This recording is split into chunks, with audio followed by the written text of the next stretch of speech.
जैसे आपको पता होगा यूपीएल का शेयर आज 13% से भी ज़्यादा गिरा है और इसके पीछे की कहानी बताई जा रही है। विशल बॉल ने एक्यूज करा है सीईओ के ऊपर में, क्योंकि वो फंड निकाल लेते, पैसा निकाल लेते कंपनी से, और दूसरे जो उनकी सेल कंपनी थी, मतलब दूसरी जो कंपनी थी यूपीएल के अंडर में जो आती है, वहाँ पे वो प्रॉपर्टी का जो रेंट होता है उसके लिए वो यूज़ कर रहे थे। तो ये चीज़ का एक्विजिशन हुआ है। और जैसे विशल बॉल और क्या है और कौन है समझ में नहीं आ रहा, तो मैं आप लोगों को क्लियरली तौर पे बता देता हूँ। विशल बॉल जैसे रावण की सेना में नहीं था विभीषण, वैसे ही यूपीएल में कोई विशल ब्लोअर है, मतलब विभीषण है जिसने एक्यूज करा है, जिसकी वजह से आज ये 13% के आसपास गिरा।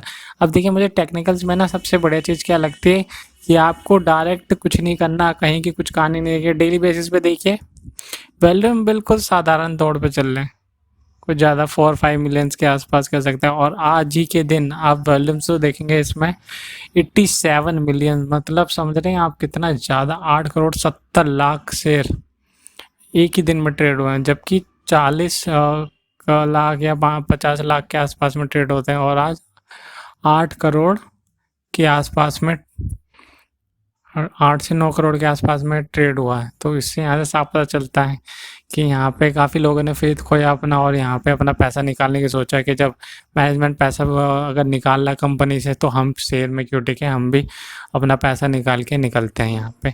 या तो मुझे ऐसा लग रहा है कि जिन लोगों ने इसमें यहाँ पे होल्ड कर रखा है, या तो कंपनी ने कुछ ऐसा विशल बॉल लाकर अपने ही कहा करा हुआ कि चलो भैया नीचे में हम खुद ही खरीद लेंगे। क्योंकि यहाँ पे एक लंबी सी विग आप देख रहे होंगे, अगर टेक्निकल्स में मैं आप लेके आऊँ आपको, तो ये ऑलमोस्ट 416 के आसपास में डाउन गया था, और अभी आप करंट रेट देखें ना 438 के आसपास में, मतलब 440 के आसपास में है। तो यहाँ से तगड़ी बाइंग आई है। और अगर इसके टेक्निकल्स को भी अगर मैं बताऊँ आपको किस लेवल पे स्ट्रॉन्ग सपोर्ट दिखा रहा है, तो जैसे कि आप देख रहे होंगे, 1 मिनट में आप लोगों को दिखा देता हूँ। यहाँ पे बहुत ही अच्छा स्ट्रॉन्ग सपोर्ट दिखा रहा है 400 के लेवल पे, कि 400 के लेवल ये तोड़ ही नहीं सकता। देखिए बार बार इसने सपोर्ट लिया है हर जगह पे, देखिए डेली बेसिस पे आप डालेंगे तो यहाँ पे एक अच्छा खासा सपोर्ट है। तो 400 से जाने का भी इसका कोई नहीं बनता है, क्योंकि इसकी वैल्यूएशन के अकॉर्डिंग आप देखेंगे तो भी हैरान हो जाएंगे। तो मैं डायरेक्ट वैल्यूएशन के ऊपर लाने से पहले आप लोगों को कुछ चीज़ें दिखा दूँ, जिससे कि आपको क्लियर हो जाए कि हाँ भाई कंपनी में कितना ज़्यादा पोटेंशियल है और ये लॉन्ग टाइम के लिए कैसे परफॉर्म करने वाले। तो इसके लिए हम पहले फाइनेंशियल्स पे आएंगे। फाइनेंशियल्स में हम बैलेंस शीट में आ जाते हैं। जैसे कि आपको पता होगा शेयर कैपिटल 153 के आसपास में है, और रिजर्व्स इनके कितने तगड़े 16,000 करोड़ के आसपास में है। तो यहाँ से हमें पता चलता है कि कितनी स्ट्रॉन्ग कैपेसिटी रखता है। लेकिन वहीं पे लाइबिलिटीज़ भी कुछ ज़्यादा है इनकी, लेकिन वो तो मैनेज हो जाएगी रिजर्व्स में से। लेकिन ये तो है कि हाँ, उतना देने के लिए पैसा तो इनके पास ऑलरेडी, और एसेट अच्छे खासे हैं भाई। मैं भी आप लोगों को बता दूं, मैं इधर नोएडा से, दिल्ली में रहता हूँ, लेकिन नोएडा मेरे यहाँ से करीब है। तो इनका अच्छा खासा बहुत बड़े उसमें वहाँ पे नोएडा में पूरा कवर अप कर रखा है इन्होंने, तो काफ़ी अच्छा है इनका एसेट्स में वो इंक्लूड होता है। और ये जैसे कि देख रहे होंगे आप, एसेट्स काफ़ी तगड़ी है इनकी। एसेट 70,000 करोड़ के आसपास इनके आसपास एसेट है।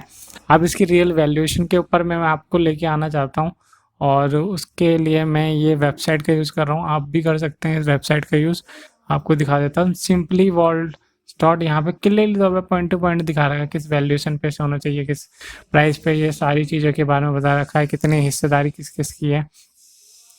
तो यहाँ पे मैं वैल्यूएशन के कॉलम में आ गया, और जिसकी वैल्यूएशन उन्होंने दिखाई है कि अभी भी, ये देखिए इस येलो पोर्शन में अभी ये दिखा रहा है कि ये अभी भी अंडर वैल्यूड है, क्योंकि ये 492 के आसपास अगर का करंट प्राइस को भी मान के चलें, तो 566 में, मतलब अभी देख रहे हैं कितना अंडर वैल्यू में मिल रहा है। यहाँ पे आप 450 से भी नीचे आ चुका है, और 440 के आसपास में, तो इससे भी डाउन में ग्रीन सिग्नल में। यहाँ पे आप इसको ज़्यादा अकुमुलेट कर सकते हैं, जिससे ज़्यादा आपको फ़ायदा मिलेगा।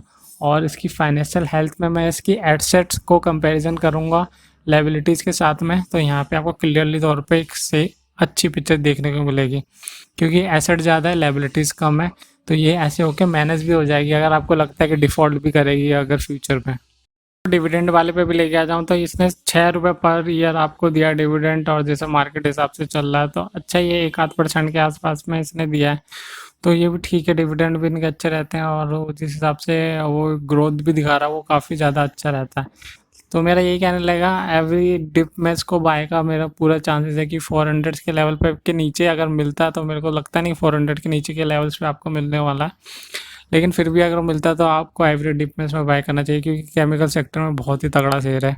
और ये जैसे ये आ रहा है, चलो अपनी सेल्स कंपनी को वो जिंदा करने के लिए पैसे निकाल रहे हैं, मेरे को पता है वो इलीगल चीज़ है, लेकिन क्या करें, अब हर बिजनेस में जहाँ पे पैसा डाला है वहाँ से तो बंदा ये भी सोचेगा कि वहाँ से मैं अपना पैसा निकालने की सोचूं। तो जैसे कि आप देख रहे होंगे, इनका इंटरव्यू है, आप देख सकते हैं। जो इनके सीईओ है, इन्होंने बताया है कि ऐसा कोई एक्विजिशन नहीं आया है। आप ये आर्टिकल जाके देख सकते हैं, मैं लिंक डाल दूंगा डिस्क्रिप्शन में, वहाँ पे आप देख लीजिए कैसे जाके। इन्होंने साफ मेंशन करा है कि इनसे बात की है, मनी कंट्रोल वालों से बात करिए, तो इन्होंने कहा है कि ऐसा कोई चीज़ नहीं हुई है इनके साथ में, और ये सारे जो चीज़ है ये सिर्फ ऐसे लगाया जा रहा है। और जो इनके, हाँ, मेन ऑडिटर के बारे में बता दूँ, KPMG, आपको पता होगा, बहुत ही अच्छे ऑडिटर माने जाते हैं, बेस्ट 4 में माने जाते हैं। तो उनकी तरफ से भी कुछ ऐसा नहीं आया, तो अगर वहाँ से भी कुछ ऐसी चीज़ होती तो वो ज़रूर इस चीज़ को खुलासा करते कि हाँ भाई, ऐसे इनके अकाउंटिंग में ऐसा कुछ गलत चीज़ें हो रही हैं। तो जैसे कि आप इस आर्टिकल के मैं लास्ट में आप लोगों को दिखा दूँ, यहाँ पे आप देख रहे होंगे क्लियरली तौर पर, business is very strong, UPL has great opportunity, there is no fresh complaint that the auditor या management has receive, KPMG in our global auditor it has not resign. समझ रहे हैं, यहाँ पे KPMG जो ग्लोबल ऑडिटर है इनके, उन्होंने रिज़ाइन नहीं करा, और ये बात उनके सीईओ ने कही है। हाँ, अब सीईओ को जिम्मेदारी लेनी पड़ती है ऐसी चीज़ के लिए, और ये सबसे अच्छी चीज़ है। देखिए, कुछ भी अगर ऐसी चीज़ आती है तो सीईओ आके क्लेरिफाई ज़रूर करते हैं। ऐसे नहीं GPL की तरह में आके कि कुछ भी शेयर्स में वैल्यूएशन हो रही है या फिर उसके शेयर में इतनी मूवमेंट हो रही है तो वहाँ पे आके कुछ अपनी स्टेटमेंट नहीं देनी है।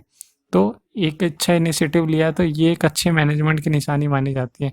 तो जो इनके सीईओ सराफ, इन्होंने अच्छे वो लिया, आके क्लियर करा कि आके ऐसी कोई चीज़ नहीं है, और दिलासा दिलाया जिन्होंने इसमें इन्वेस्टमेंट कर रखी है। क्वार्टर रिजल्ट भी देख रहे हैं, कितनी सही तरीके से बिल्कुल स्टैब्लिश करके रख रखा है, 8-9 हज़ार के आसपास में स्टेबलाइज है पूरी तरह से। अगर बात की जाएगा क्वार्टर टू क्वार्टर की, हमेशा अच्छा खासा ही दिया है, सेल्स अच्छी खासी दी है, रेवेन्यू भी अच्छा खासा जनरेट किया, प्रॉफिट भी अच्छा खासा जनरेट कर रहा है। तो ये काफ़ी ज़्यादा अच्छा दिखाता है कि हाँ भाई, किस हिसाब पे कंपनी अच्छा परफॉर्म कर रही है। कंपनी में देखिए, जो इसका बिजनेस है उसमें तो कोई दिक्कत नहीं है, बस यही कि पैसे विड्रॉ करके वो दूसरी सेल कंपनीज में अपने डाल लें, तो वहाँ पे ये एक एक्यूज आया है सिर्फ। ठीक है, ये सिर्फ एक रूमर्स टाइप भी हो सकता है शेयर को गिराने के लिए, तो वो भी सबसे ज़्यादा इम्पोर्टेंट हो जाता है। लेकिन अभी तक ये बिल्कुल कंफर्म नहीं है कि हाँ ये चीज़ होती है, सिर्फ ये विशल बोर्ड ने ये बात कही है, मतलब जिन्होंने ये बात फैलाई है, फिर उनके जो इनसाइडर में जो काम कर रहे हैं उन लोगों ने बोला ऐसा। तो हमें इससे पता चलता है कि ये सिर्फ अभी कंफर्मेशन नहीं है, और अगर कंफर्म भी होती है तो फिर भी शेयर का जो ये कंपनी जो काम करती है वो काफ़ी लॉन्ग टाइम के लिए अच्छे है। यहाँ पे मैं शेयर होल्डिंग का पैटर्न आप लोगों को दिखा रहा हूँ, तो उससे पता चलेगा कि इस पर किन किन लोगों के सबसे ज़्यादा भरोसा है। जैसे कि आपको पता होगा, प्रमोटर 27.9 है इनके पास, FY ने 3.3 और 7.2% है, मतलब काफ़ी ज़्यादा स्टेक ले रखा है। और DI ने अपना स्टेक बढ़ाया, अगर लास्ट क्वार्टर की बात की जाए 16.2 हुआ। इंस्टीट्यूशनल होल्डिंग की बात करो तो जैसे आप देखेंगे, HDFC ट्रस्ट की कंपनी लिमिटेड ने ऐसा काफ़ी अच्छा स्टेक बाय किया हुआ है, अप्रॉक्स 1.37 के आसपास में। और वहीं पे SBI ETF निफ्टी 50 की बात करें तो 1.18%। और आपको पता ही होगा, ये तो निफ्टी 50 में है ये से, तो ये अच्छा खासा परफॉर्म करेगा ही करेगा। और जैसे कि मैं बता रहा हूँ, कंपनी में कोई दिक्कत नहीं आई है, बस इसमें से पैसा निकाल के दूसरी सेल्स कंपनी में डाला गया है, बोला गया है ऐसा, लेकिन कंफर्म अभी तक नहीं हुआ है। अगर कंफर्म होता तो KPMG जो इतनी ग्लोबल ऑडिटर है वो भी इनको आके कुछ तो यहाँ पे बताते कि हाँ ये चीज़ें हो रही है इसके अंदर में।